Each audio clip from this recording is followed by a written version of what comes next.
They held him face down, cut open his back, severed each rib from the spine, then pulled his lungs out through the wound. The Vikings called it the Blood Eagle. For 1,000 years, historians dismissed it as legend. In 2022, scientists proved it was anatomically possible. This wasn't random violence, this was ritual.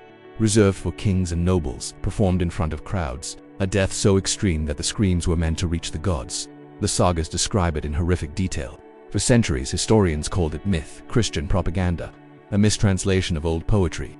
Then a team of scientists decided to find out if it was even possible. The Blood Eagle appears in exactly 9 medieval texts and across 3 centuries of Norse literature. The earliest mention comes from 1038. A court poet named Sigveda R. Arson wrote that a Viking leader carved the eagle on a defeated King Ælla.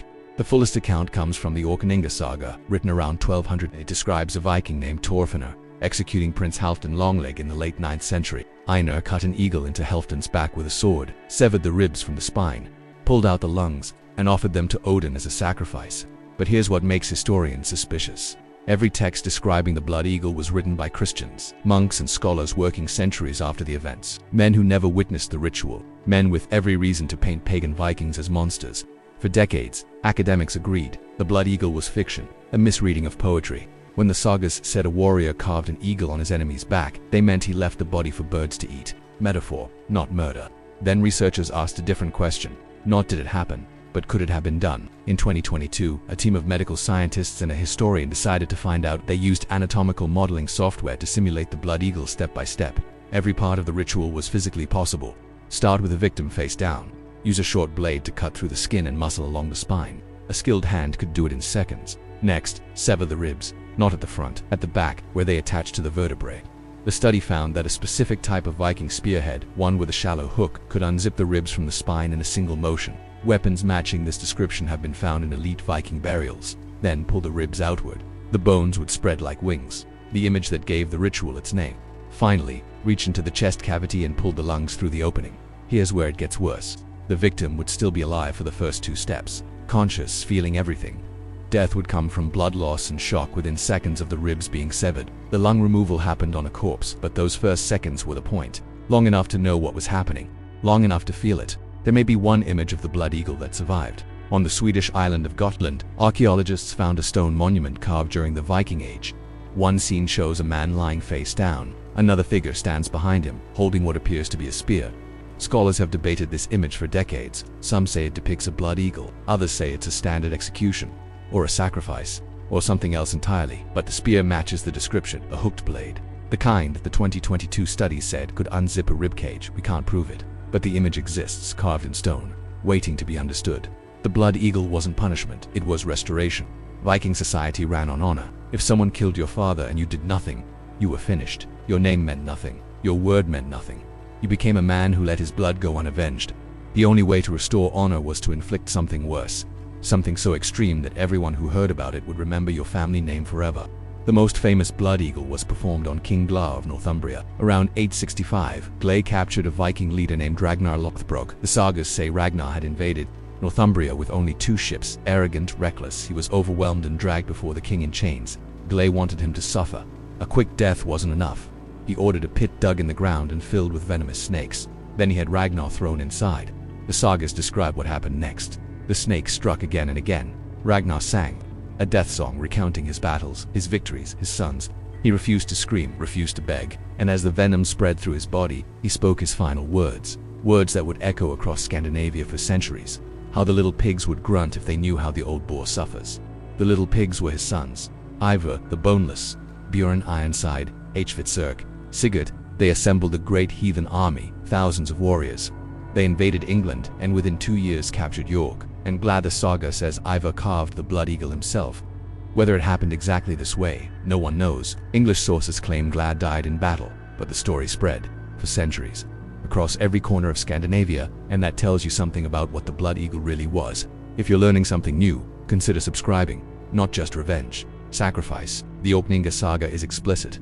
After Thorfinnr carved the eagle into Halfdan's back and pulled out his lungs, he offered them to Odin, the god of war, the god of death, the god who decided which warriors entered Valhalla. Odin understood suffering. He sacrificed his own eye for wisdom. He hung himself from the world tree for 9 days, pierced by his own spear. He demanded pain from his followers. And the Vikings delivered. Human sacrifice existed in Viking culture. Archaeologists have found the proof: mass graves at Trelleborg in Denmark, decapitated bodies at Birka in Sweden, a noblewoman buried with her severed head tucked under her arm, her missing jaw replaced with a pig's bone. The Vikings displayed death. They made it public. They turned execution into performance. The blood eagle fits this pattern perfectly. A ritual offering, a message to the gods, a warning to every witness. You killed our king. Now watch what happens to yours.